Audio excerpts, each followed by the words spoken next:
یہ وہ جذبہ تھا ایمان کا جس کی وجہ سے اللہ نے ان کو آج فتح دی ہے، اور یہی طالبان نے کہا کہ ہمارے لیے ہم نے اپنا کام کر دیا ہے، ہم نے اللہ کی پکار کے آگے اپنا سر بسجود ہو گئے ہیں، اب آگے اللہ کے آگے ہے ہمارا، ہمیں وہ کتنی عزت دیتا ہے۔ ظاہر ہے جو اللہ کی طرف لوٹ جاتا ہے اللہ اس کو عزت ضرور دیتا ہے۔ یہی کام اس سلسلے میں ہوا ہے۔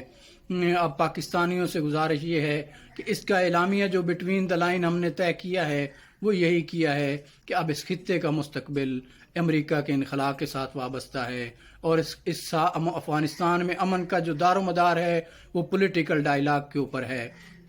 اور افغانستان کے اندر کی تمام سیاسی جماعتیں بشمول افغان طالبان یہ ایک پولیٹیکل ڈائلاگ کریں گی، اور اس ڈائلاگ کے ذریعے وہاں پہ ایک نئی حکومت قائم ہوگی، وہاں پہ ایک سیاسی سٹرکچر قائم ہوگا جس کے ذریعے نیا سسٹم آئے گا۔ یہ بٹوین دا لائن اس کا اعلامیہ جاری کیا گیا ہے، اور امریکہ جو ہے اس کے لیے پاکستان کی خاص اہمیت اس لیے ہے کہ ان کی ساری جنگ کی نیٹو سپلائی پاکستان سے ہو کے جانی ہے، اور اس دفعہ ہم وہ ہرگز نہیں کریں گے کوئی جیسے کہ پہلے امریکہ ڈو مور کا مطالبہ کرتا تھا اور ہم 1 منٹ میں ان کے آگے سرنڈر کر دیتے تھے اور کہتے تھے کہ ٹھیک ہے جی ایسے ہو جائے گا، لیکن اب ایسا نہیں ہوگا۔ اب ہم کھل کے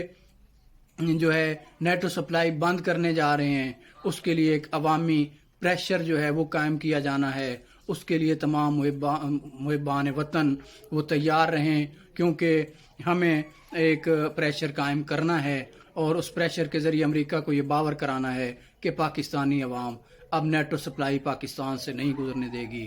ظاہر ہے پاکستان کی ایک خاص اہمیت ہے امریکہ جیسی سپر پاور کے لیے، اور پاکستان کی یہی اہمیت رشیا کے لیے بھی ہے، یہی اہمیت چائنا کے لیے بھی ہے، کیونکہ چائنا کی شاہراہ جو ہے سی پیک وہ بھی ہمارے ہاتھ میں ہے۔ کمال اللہ تعالیٰ نے پاکستان کو ایک جغرافیائی حیثیت عطا فرمائی ہے جس کے ذریعے سے سابقہ سوویت یونین والی سپر پاور بھی ہمارے ہاتھوں ٹوٹی ہے، اب دوسری سپر پاور جو کہ اب اپنا زوال پذیر ہے امریکہ جیسی، اس کے لیے بھی ہماری اہمیت آپ کے سامنے ہے، اور آنے والی جو سپر پاور ہے